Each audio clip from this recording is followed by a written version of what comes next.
Il-programm mhux billi tgħid fuq One iddiskuta fost oħrajn ir-rapport maħruġ mill-World Bank il-ġimgħa li għaddiet u rikklassifika lil Malta bħala l-iktar pajjiż fl-Unjoni Ewropea fejn huwa diffiċli biex tiftaħ negozju. Il-kelliem ewlieni laburista self-employed Chris Cardona tkellem dwar xhur ir-rapport dwar il-ħidma tal-Gvern f'dan il-qasam. Il-rapport li ħareġ mill-World Bank huwa damning. Ikkisser kull inizjattiva li seta ittieħdet minn dan il-Gvern bħalissa. Għax dan qed jgħidlu isma' inti għamilt ix-xogħol tiegħek, orrejt, napprezzaw, però ġejt fl-aħħar fl-eżami. L-eks-segretarju parlamentari self-employed u deputat nazzjonalista Edwin Vassallo għażel biss illi jittimbra rapport tal-Bank Dinji bħala skadut.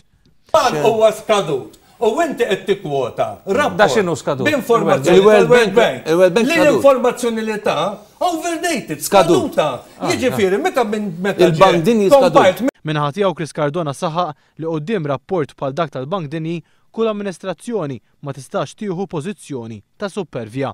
Jekk il-World Bank tan rapport sena ilu, 6 xhur ilu, 3 xhur ilu, illi ma jawgurax tajjeb għan-negozju, għaliex hemm faults illi huma endemiċi fil-negozju, aħna rridu nieħdu kondizzjoni tagħhom. Aħna rridu nkunu ġenwini, rridu nkunu umli biżejjed biex ngħidu isma' jekk il-Bank Dinji qed jgħid illi l-aċċess għall kreditu huwa Malta għandna problema fih, irridu nsolvu dik il-problema.